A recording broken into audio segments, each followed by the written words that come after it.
เป็นจะมาพูดให้เราในหัวข้อประเทศไทยกับโอกาสในการเป็นผู้นำโอกาสของประเทศไทยในการเป็นผู้นำในการช่วยยับยั้งวิกฤตการณ์ครั้งใหญ่ของโลกเราจะมาดูว่าวิกฤตการณ์ครั้งใหญ่ที่ท่านพูดถึงเนี่ยคืออะไรโดยคุณอิมทิยาสมุกบิลนะครับนักประวัติศาสตร์ชั้นนำด้านการเดินทางและท่องเที่ยวของภูมิภาคเอเชียแปซิฟิกครับ Our next TED Talk on the title of How Thailand Can Lead the World in Averting the Next Big Crisis by Mr.Imtiaz mugbil Asia Pacific Region's leading travel and tourism historian. Imtiaz ขอเสียงปรบมือดังๆให้คุณอิมทิยาสด้วย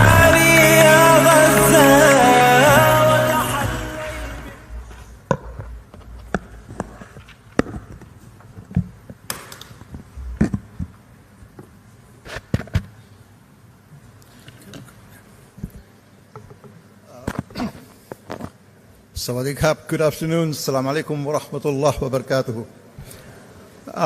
Before I begin, I'd just like to get a show of hands. How many of you have actually been to Palestine? How many of you have been to Palestine? Yeah, okay. How many of you have been to Israel? No? Okay, just one I can see. Okay. It's a good way to start this off because what I'm going to tell you today follows pretty much in line with the results of the survey that I have just seen. Now, okay. Within a few months, the state of Palestine, I fear, is going to be wiped off the map. The plan to do this is now in its final stages. And the plan is backed by powerful countries, powerful corporations, and powerful business leaders. It would seem that we small people can do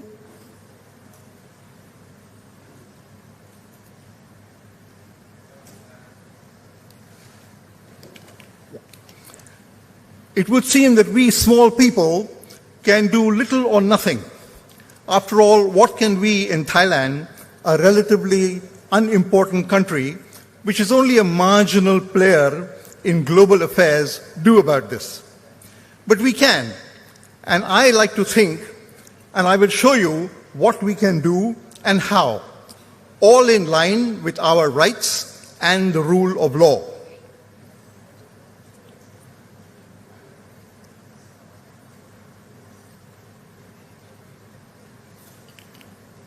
Okay. A few weeks ago, the Israeli embassy in Thailand launched a campaign to free the 8 remaining Thai hostages by using the back of the popular Samlo tuk-tuk as advertising campaigns.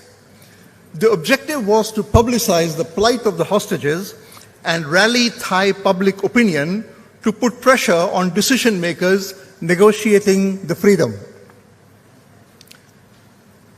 Well, the Thai Foreign Ministry had a different opinion.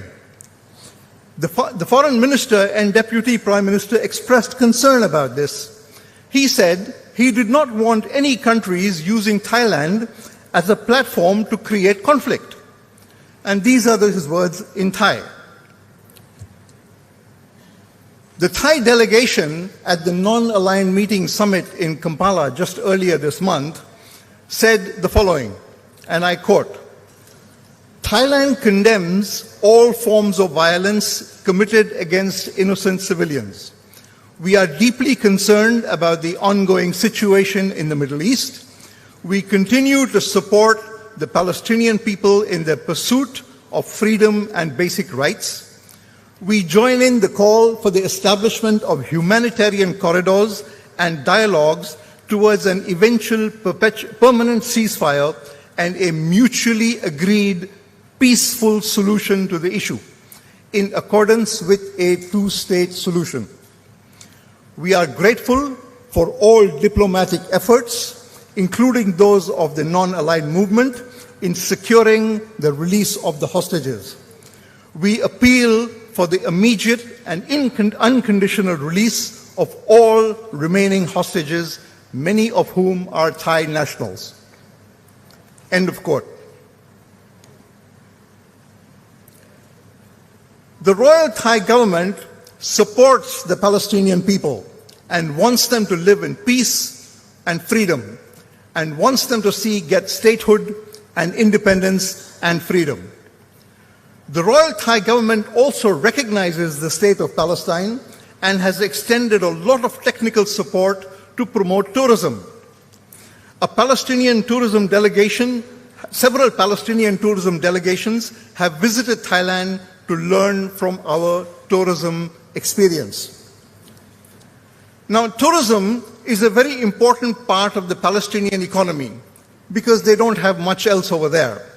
Yes, they produce olives, dates, and they also have some mineral resources. But tourism plays a very important role. In Thailand, we know the importance of tourism to our own economy and society and culture. The Palestinians are the same. But there is one big difference. The whole world can come to Thailand freely. But you can only get to Palestine if Israel gives you permission first. To enter Palestine means having to be first subjected to Israeli security clearance. You have to pass Israeli checkpoints, apply for visas at the border control, answer all kinds of intrusive questions.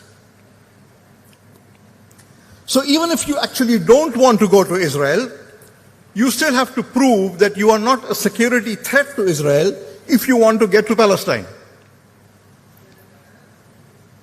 Now, millions of us would love to go to Palestine, to meet with the local people, to buy their products, to hear their stories, to pray in the churches and the mosques. But we can't. And we need to change that. Now, at this stage, let me give you all a history lesson. I've heard a lot of history today, but I'm going to give you one part of history that you have not heard so far.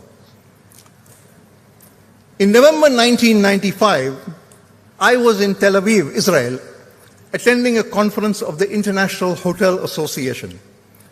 I was the only journalist from all of Asia invited to attend this conference. In 1995, in the 1990s, Israel and Palestinian leaders were negotiating an agreement based on the Land for Peace formula. There was hope and optimism in the air that peace would eventually come. Tourism was seen as being a primary beneficiary of that peace. And because of that, the whole conference theme was Peace Promotes Tourism. The leader of Israel and the keynote speaker at that conference on the 2nd of November 1995 was Prime Minister Yitzhak Rabin, a Nobel Peace Prize winner. I was sitting 20 meters away from him in the auditorium. I heard him speak about his hopes for peace in the Holy Land, sacred to Christians, to Jews, and Muslims.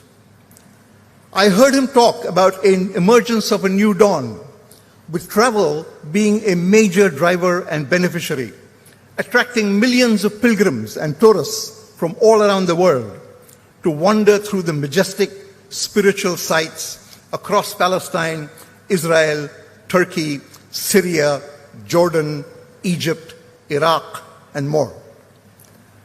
Prime Minister Rabin's dream was to see millions of followers of the Abrahamic faiths and end decades of wars and conflict and live in peace, freedom, and harmony. 48 hours later, he gave more or less the same speech to a massive rally of young people in a Tel Aviv square, telling him that he did not want them to suffer the same wars and conflicts that he had seen. Just as he was leaving that rally, he was shot dead, assassinated in cold blood, 48 hours later. By who? An Islamic terrorist? A Palestinian terrorist? No, by a young man named Yigal Amir, a Jewish fanatic fundamentalist terrorist, only 24 years old. Indoctrinated by extremist hate Amir wanted to destroy peace. He did not want the state of Palestine to come into being. And that's exactly what he achieved. Today, Amir's violent dreams are being fulfilled. And Rabin's dreams of peace and harmony lie in tatters. So who is the real terrorist? I repeat, who is the real terrorist? Now let me come back to the present. Israel and its supporters have slowly promoted the vicious agenda of Yigal Amir for 30 years.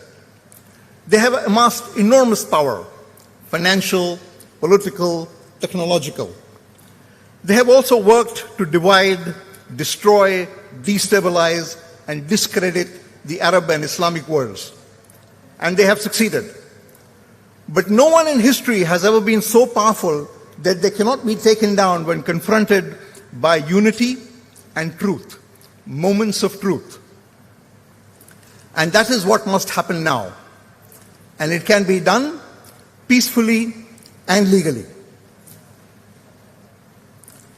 Now, if the Thai government recognizes the state of Palestine, we are well within our rights to demand the right to visit the state of Palestine without having to pass an Israeli checkpoint. And we need to push for ways to make that happen. From a technology, security, and transportation perspective, it is possible. So I call on all Thais, and I mean all Thais, not just the Muslims, but all Thais, to visit Palestine and find out for themselves the truth of what life is like under occupation. The people of Thailand, a country that has never been colonized and occupied, will only develop sympathy and empathy for the people of Palestine when they can actually see the reality for themselves. And then, after having visited Palestine, record the entire process, how you get treated at the diplomatic embassies, the airport, the checkpoints, everywhere, the questions you get asked, the security searches you have to experience. Then think about the Palestinian people under occupation who have to endure this humiliation every day of their lives. Then come back and share your experiences on all your social media platforms. The truth will set Palestine free. Moments of truth. Truth will set Palestine free. And that is what Israelis fear the most, for the world to know the truth. We all want the Thai hostages to be freed. But we also want the Palestinian people to be free too. The people of Thailand, the land of the free, want all the hostages freed. They also want the people of Palestine to be free too. Not just the hostages, the people of Palestine. And the Thai hostages have to come, who have come back so far, have been telling their stories about their ordeal. I fully support that. At the same time, citizens of Thailand should also visit Palestine and come back to tell their stories.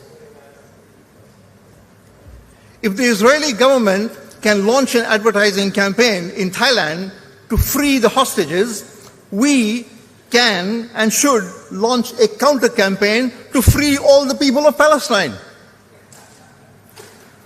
Here's a suggested advertising slogan: to free Palestine, visit Palestine and see the truth for yourself. And then come back and tell this truth to everybody in this country and anybody who you know. In conclusion, better make it quick. As I said right at the beginning, Palestine is about to be wiped off the map.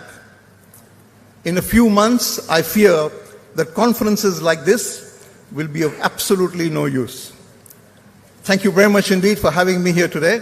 A warm thank you to Kun Marut and all the organizers for all your hard work and effort in putting this together. Wassalamu alaikum wa rahmatullah wa barakatuh.